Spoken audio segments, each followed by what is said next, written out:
অসমৰ গ্ৰাম্য সমাজৰ পৰা হেৰাই গৈছে ৰজাঘৰীয়া কৰি খেল।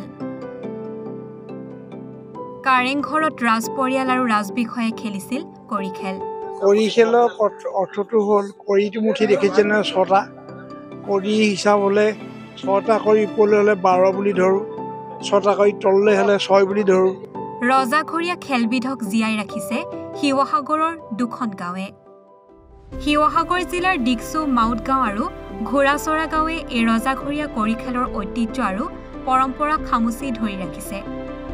সমন্বয় সম্প্ৰীতিৰ প্ৰতীক তথা আহোম স্বৰ্গদেউসকলৰ আমোলতে গড়গাঁৱৰ কাৰেংঘৰত ৰাজ পৰিয়াল আৰু ৰাজবিষয়ে খেলিছিল কৰি খেল। সম্প্ৰতি অসমৰ সংস্কৃতিৰ পৰা বিলুপ্তিৰ পথত এই কৰি খেলবিধ। শিৱসাগৰৰ আমগুৰিৰ ডিকচু মাউত আৰু ঘোঁৰাচৰা গাঁৱৰ 100ৰো অধিক পৰিয়ালে জীয়াই ৰাখিছে এই পৰম্পৰা। স্বৰ্গদেউ ৰুদ্ৰসিংহৰ ৰাজত্বকালত বিশেষভাৱে প্ৰাধান্য পোৱা কৰি খেলৰ খেলুৱৈৰ বাবে বিখ্যাত এই দুই গাঁৱৰ ৰাইজে চ'ত মাহৰ পহিলা দিনটোৰ পৰা বহাগৰ উৰুকাৰ দিনটোলৈকে আনন্দৰে এই খেল খেলি আহিছে। কৰি খেলৰ যোগেদি নতুন বছৰটোৰ ভাগ্য পৰীক্ষা গাঁৱৰ ডেকা গাভৰু আৰু বয়োজ্যেষ্ঠসকলৰ মাজত সমন্বয় সম্প্ৰীতিৰ পৰিৱেশ গঢ়া আৰু প্ৰতিযোগিতাৰ মনোভাৱ গঢ়ি তোলাও এই খেলৰ অন্যতম লক্ষ্য। গৰু বিহুৰ দিনা সামৰণি হোৱা কৰি খেলবিধ আমাৰ সমাজ জীৱনৰ পৰা হেৰাই যাবলৈ নিদি ইয়াৰ বহুল প্ৰচাৰ আৰু প্ৰসাৰত গুৰুত্ব আৰোপ কৰিছে শিৱসাগৰৰ এই দুখন গাঁৱে। আমাৰ ইয়াত পৰম্পৰা হিচাপে ৰজাদিনীয়া এবিধ খেল, যিটো নেকি ইনডোৰ খেল বুলি ক'ব পাৰি, যিটো আমি আজৰি সময়ত প্ৰায় গধূলি সময়ৰ পৰা প্ৰায় 10, 11, 12 বাজিবগৈ পাৰে। এই সময়খিনি তাৰমানে আমাৰ ডেকাখিনিয়ে বা বুঢ়াও থাকে, সকলো মিলি এটা মানে কি হয় বিনোদন কৰা হয়। এই খেলখন আমি জনাত পূৰ্বতে ৰজাঘৰীয়া খেল। ৰজাসকলে যেতিয়া যুদ্ধ বিগ্ৰহ ইত্যাদি যাত্ৰা কৰে, তাৰ আগতে এই খেলখনৰ যোগেদি জয় পৰাজয় এটা নিৰ্ণয় কৰে। ধৰি লওক ইয়াত ঢাল 4খন আছে, 4খন ঢালত পূবা পশ্চিমা উত্তৰা দক্ষিণা। এতিয়া ধৰি লওক শত্ৰুপক্ষ এটা ঢাল লয় আৰু ৰজাঘৰীয়া এটা ঢাল লৈ প্ৰতিযোগিতাটো কৰে যে কোন জয় হ'ব কোন পৰাজয় হ'ব। যদি ৰজাঘৰীয়াটো পৰাজয় হয় তেতিয়াহ'লে যুদ্ধ অলপ অমংগল হয় বুলি ধাৰণা কৰে। হয়তো এই যুদ্ধ যাত্ৰা তেতিয়া অলপ দিন বাৰ তিথি চাই হতাই দিবও পাৰে, তেনেকুৱা এটা বিশ্বাস। আৰু খেলখনৰ বহুখিনি নিয়ম আছে, যেনেকৈ অন্য খেলৰ বিভিন্ন ধৰণৰ ৰীতি নীতি আছে। ইয়াতো মানে ধৰি লওক আমাৰ যদিও ইয়াত বিশেষ ৰেফাৰী বা কিবা নাই, তথাপিতো আমাৰ ৰাইজে দৰ্শকে সেইটো বিচাৰ কৰি থাকে। এইটো শুদ্ধ কৰি কিতাপ মৰা শুদ্ধ হৈছে নাই, এইটো উচিত হৈছে নাই।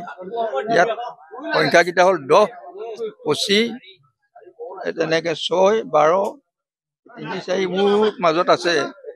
এতিয়া 10, 25 এইবোৰৰ পৰা কি হয় কৰিটো জন্ম হয়। তাৰমানে এখন ঢালৰ কৰিটো ওলাই যাব পাৰে।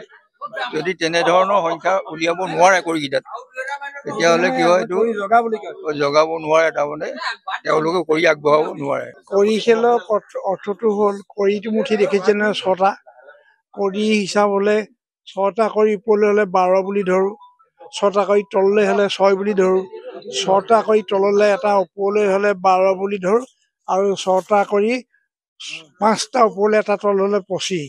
তাৰপিছত 1, 2, 3, 4লৈকে হিচাপ হয়। কৰি খেলৰ ঐতিহ্য ঢাল এখন আছে।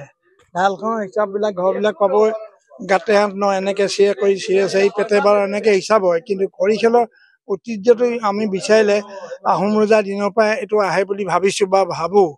এই স্বৰ্গদেউ ৰুদ্ৰসিংহৰ দিনত কৰি পুচি খেলিছিল, ৰংঘৰত বিভিন্ন খেলা খেলিছিল। তাতে আমাৰ এই অঞ্চলত দুটা ঐতিহ্যপূৰ্ণ ঘোঁৰাচৰা গাঁও আৰু মাউত গাঁও, দুখন খেল আছিল। ঘোঁৰাচৰা মাউত এইটো এৰাৰি এনেকুৱা সম্বন্ধ আছিলে, এৰাৰি নাই। তাতে কৰি খেলটো খেলিছিল। এই কৰি খেলটো চ'ত মাহত আৰম্ভ হয়। আমি চ'ত মাহৰ এই উৰুকা আগদিনালৈকে কৰি খেলে। এই কৰি খেলৰ 4খন ঢাল আছে, 2-2কে 8জনে খেলে। বা আমি আজি ভাগ বতৰা কৰি 3জন 4জনে কৰি মাৰি খেলিছোঁ। মোৰ এতিয়া 80 বছৰ ওপৰ হ'ল। মইতো 80 বছৰ ওপৰৰ পৰা মানে মই 5 বছৰৰ পৰা খেলি আছোঁ। এইজন 80 বছৰ পৰা আমিতো আমিতো কৰি খেলিয়ে বুঢ়া হোৱা নাই বাৰু আমি, কিন্তু কৰি খেলটো আমাৰ হাড় হিমতলৈকে চ'ত মাহত কৰি খেল চ'ত মাহত খেলোঁ।